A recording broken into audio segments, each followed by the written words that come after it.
Hello, everyone. This is a final project, a small project done by a few of the members of my College 101 class.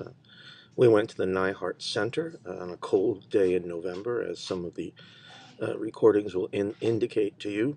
At any rate, the students experimented with a new program that allows them to do video overlays on slides, pictures from that I took while they were at the Neihardt Center. And I hope you enjoy their recollections. And everybody is involved now in the process, and so I'll let you turn to what they accomplished. Enjoy. These are all the kids that went on the trip to the John G. Neihardt Center in Bancroft, Nebraska. Although it was very cold on the way up there, that didn't stop us from having a blast.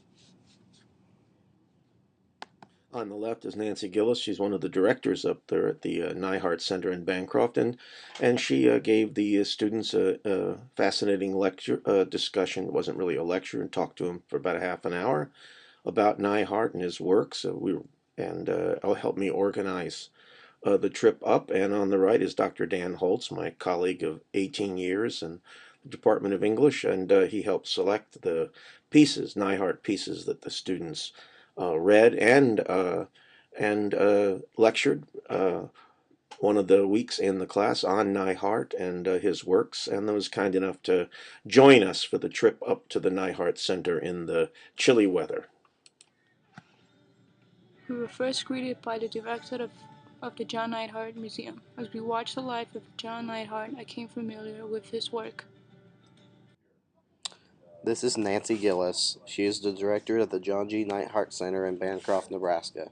She is part Indian and she enjoys informing tourists about the interesting life of John G. Neihardt. Many books John Neihardt wrote were to preserve the memories of the native tribes.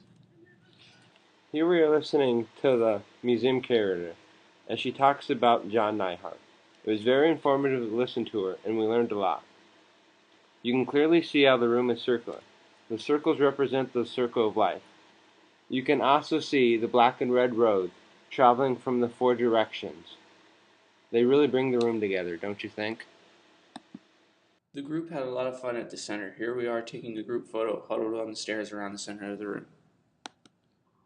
John G. Neihardt's amazing legacy lives on, as he has written over 40 different stories and poems.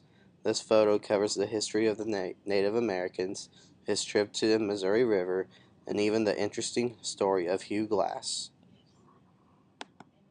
The center had lots of information on John's legacies. Its walls were filled with pictures and writings of his works, all of which are amazing and well written. There was plenty to talk about. John Neihardt left us with a rich history. The John Neihardt State History Site, also known as the Neihardt Center, is located in Bancroft, Nebraska. Here is one of the four directions. This is east. It is the symbol of understanding. We can see the sun representing youth and the peace pipe representing wisdom. The peace pipe itself has real importance to the Native American culture. This is just one of the four directions, and understanding them is important to understanding Native American culture. This is John Neihardt's study. The building was built in the 1890s and was used by many renters throughout its period, but the most important is probably John Neihardt. John Neihardt used the building as his office from 1911 to 1920. He used the study to get away from the stress and the noise of his family. I can only imagine what it must have been like for John Neihardt to be sitting in that office writing by candlelight. While visiting the John Neihardt Center, we came across the Sioux Prayer Garden. The hoops quarters were designed by John Neihardt himself. The north symbolizing cleansing and healing, east for prayer and enlightenment, south for power to grow, and west symbolizing live and to destroy. The two paths across symbolize something different. East to west is world difficulty, and south to north is spiritual understanding. And the two paths cross at a holy place where the trees of life grow. John Neihardt's study was a small single-room house. Here he wrote all his stories, like his story of the refugee man befriending wolves to combat his loneliness. His works all keep his legacy alive, speaking out to us in words of wisdom. You whence come the lightning and the rain, where lives the power to make live and to destroy. Behold me. This is just one of the many sculptures at the John Neihardt Center. This sculpture, by Joanna Kendall, is the head of Ben Black Elk, the son of Black Elk. Ben Black Elk is responsible for translating the story of Black Elk to John Neihardt. Without Ben Black Elk, John Neihardt may not have been able to write Black Elk Speaks. A Bundle of Myrrh, written by Neihardt himself, was a collection of sensual and passionate poems. A young art student named Mona Martinson had picked up the book of poetry and immediately found herself madly in love with Johnny. They exchanged letters for about 6 months, then met immediately and wed. Mona Martinson Neihardt was an artist and therefore sculpted this statue of her true love. This is what you will see when you first walk into the John G. Neihardt Center. The red road on which you are standing on is considered the power of enlightenment. This is the beautiful opening into the John G. Neihardt Center.